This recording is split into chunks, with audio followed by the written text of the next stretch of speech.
Welcome to MCL। 2020 में आए corona महामारी का हम सब ने बखूबी सामना किया। इस कोरोना काल ने हमें बहुत कुछ सिखाया है। मानव जीवन बहुमूल्य है, सेहत है तो सब कुछ है। कोरोना काल में लगे लॉकडाउन के कारण प्रकृति ने शायद मुक्त सांस ली होगी। आज हर व्यक्ति पर्यावरण की बात कर रहा है, प्रदूषण से बचाव के उपाय सोच रहा है। व्यक्ति स्वच्छ और प्रदूषण मुक्त पर्यावरण में रहने के प्रति सजग होने लगा है और अपने दायित्वों को समझने लगा है। वर्तमान में विश्व ग्लोबल वार्मिंग के सवालों से जूझ रहा है। इस सवाल का जवाब जानने के लिए विश्व के अनेक देशों में वैज्ञानिकों द्वारा प्रयोग और खोजें हो रही है।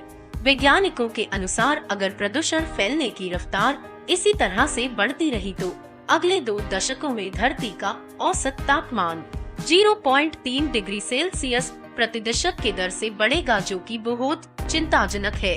तापमान की इस वृद्धि से विश्व के सारे जीव जंतु बेहाल हो जाएंगे और उनका जीवन खतरे में पड़ जाएगा।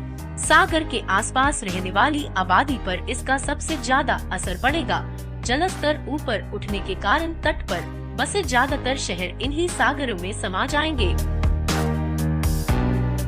इस पारिस्थितिक संकट से निपटने के लिए मानव को सचेत रहना होगा। दुनिया भर की राजनीतिक शक्तियां इसी बेहद से उलझी है कि इस गर्माती धरती के लिए किसे जिम्मेदार ठहराया जाए।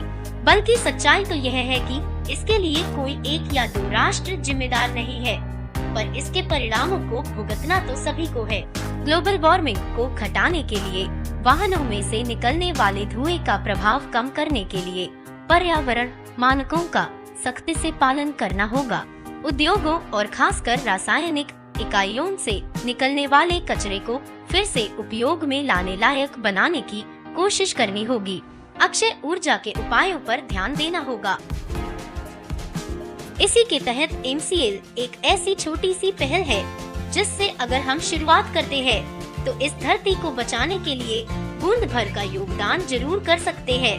मीरा क्लीन फ्यूल्स लिमिटेड एक संस्था ही नहीं बल्कि एक क्रांति है।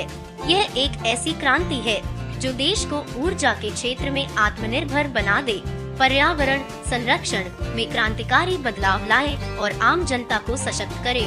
MCL का मुख्य उद्देश्य गैर खाद्य फीड स्टॉक जैसे जट्रोफा, अलगी, बायोमास और कचरे से स्वच्छ ईंधन बनाना है, जिसके परिणाम स्वरूप न सिर्फ दूषित वातावरण साफ होगा बल्कि इसके साथ ही रोजगार के कई सारे अवसर उपलब्ध होंगे। अगर आप अपने तहसील के लिए इस प्रोजेक्ट को बुक करना चाहते हैं तो आपके लिए यह कुछ मानदंडों का पालन करना जरूरी होगा। आवेदक नैतिक, ईमानदार और मेहनती होना चाहिए। आवेदक को खुद की कम से कम 10 एकड़ जमीन की उपलब्धि को सुनिश्चित करना होगा। तहसील लेवल पर तय किए गए इस प्रोजेक्ट के स्थल तक आने जाने के लिए रास्ते का प्रबंधन करना होगा और आवेदक 10,05,000 तक की इन्वेस्टमेंट करने के काबिल होना चाहिए। MCL अंतर्गत अपने तहसील में प्रोजेक्ट बुक करने के बाद आवेदक और उनकी MPO टीम को अपने तहसील में आने वाले हर गांव में एक MVP यानी मीरा विलेज प्रोजेक्ट शुरू करना होगा, जिससे हर गांव में बसे इस यूनिट के माध्यम से तालुका स्तर के प्रकल्प को बायोमास मिल सके।